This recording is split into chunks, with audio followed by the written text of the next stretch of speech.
Back for video 2. So now I'm getting ready to actually cook. I'm going to show you some other tips as we go along. And I'm going to wash my hands really thoroughly. So what we need to do is remember that it's a thorough hand wash before cooking. So we go over, the sink ready. Now we put our water on, okay, getting ready. And then I'm going to put some soap on, okay. Take a bit of water. Now I'm going to give my hands a really good wash. So we can't just rush it, and we've got to get everywhere. We've got to make sure we get the backs of our hands. Okay, have a really good hand wash. If you're wearing a ring, it's really important to wash around and underneath that ring.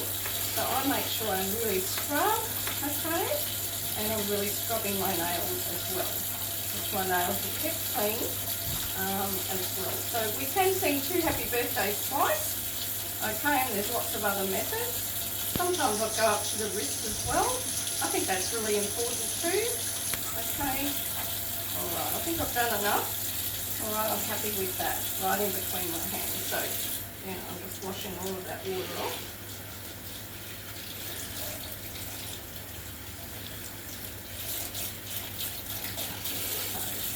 And I'm going to grab a really clean towel to dry them. And I'm going to just flip that off.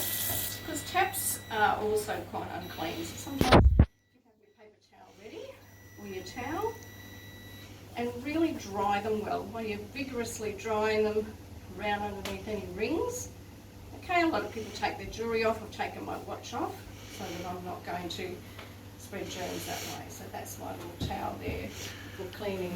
Now over here I've prepared a few of my baking trays. I may need 3 or 4. And a little tip for you, if you have some spray oil or a little bit of oil, to make sure the paper stays down and doesn't blow everywhere in the breeze. Now I've cut these out earlier. They don't have to be perfect, but then I've got my trays ready to go in the corner for when I need them. Okay, so I just have a quick look at my recipe. So I just want to scroll down over here. Alright, and so I just read what to do. So the first thing we're going to do is get our ricotta. Okay, I've taken the paper off there, and we're going to actually put that in our bowl. Okay, and we're just going to mix it up a little bit, spread it down. I'm just going to put my dirty things over here in the sink, and I'll put it all away later. The next thing we're going to do is add our cheese. Okay, and I'm just going to get a fork as well for a couple of other reasons. Sometimes a fork's easier to work with as well. So the next thing, okay, is to use our mozzarella and parmesan. Okay, now as there is 2/3 of a cup of one and 1/2 a cup of the other, I'm going to put that in to about 1.5 cups of the cheese. So it's really important we don't put our hand in to grab the cheese. When you're doing that, you're putting germs in. And if 5 people do that in your household, then who knows what's in your cheese, okay? So what we can do is we can just gently make sure that we've got our 1 cup and approximately half. Now, we don't have to be really exacting with some of these sorts of recipes. Okay, I'm just going to put a little bit more, like a little bit more. But with a recipe that might be a chocolate mousse or something that's more intricate, or a fudge, you know, those recipes have to be really, really accurate. But for this, we're making a filling for the puff pastry. So then we can just mix that around a little bit. And we're mixing that together. So we've got a nice, thick little paste there. Okay, as you see, I've dropped a bit. I like to clean as I go, because if you don't do that, it just ends up very, very messy. Alright, so I'm going to have a look at my recipe again. So the next thing I've got to add is an egg. Now, because I have duck eggs and chicken eggs, I always check them and break them into a container before I use them. You can also get out any shell that way. If we break it straight into our mix and end up with a piece of shell we can't find or we don't know about, it's really not fun for your guests when they're eating. So just crack that on there. Okay, we need the whole egg. Okay, so I'm just going to pop my shell in there, And I'm just going to beat it up. Now by this, when we add it to our mixture, just makes it a little bit easier to blend in. So we put a whole egg in our mixture. Okay, and we can mix that around.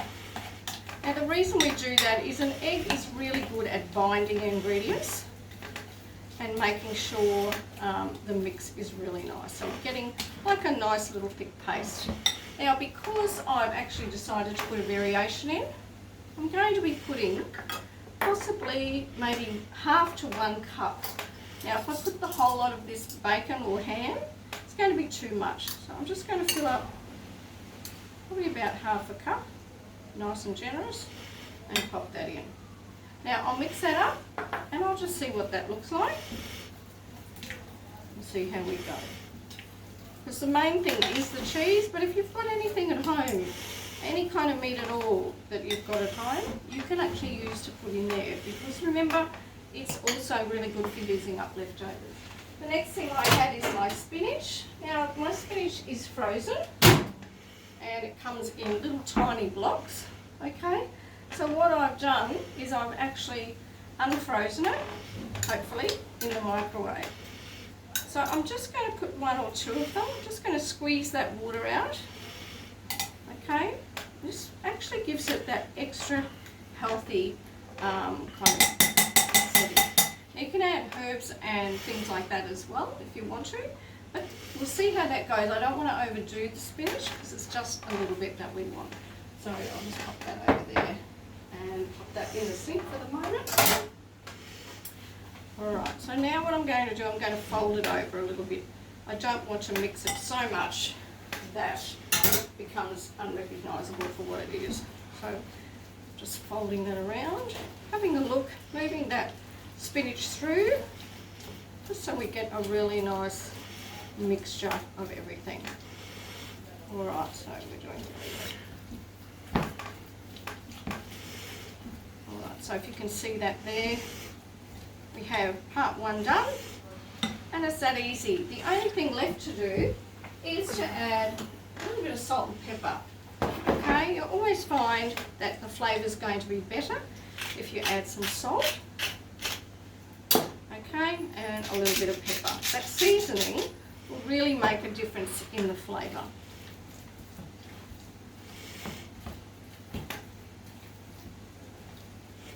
Okay, so we've got our mix ready there. So, in a moment we're going to get our pastry ready. So I'm just going to wash my hands again because I feel I need to.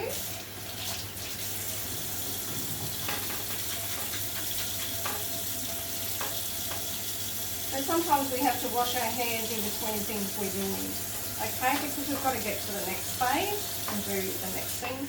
You might have to get fresh utensils and use spoons and things to make sure that's all fine.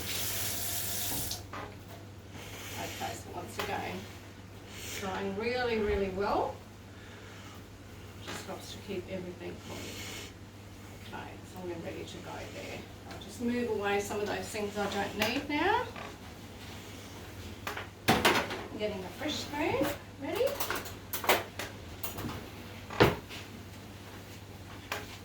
Alright, so I'm just going to get the area ready for the pastry. If we're going to do the pastry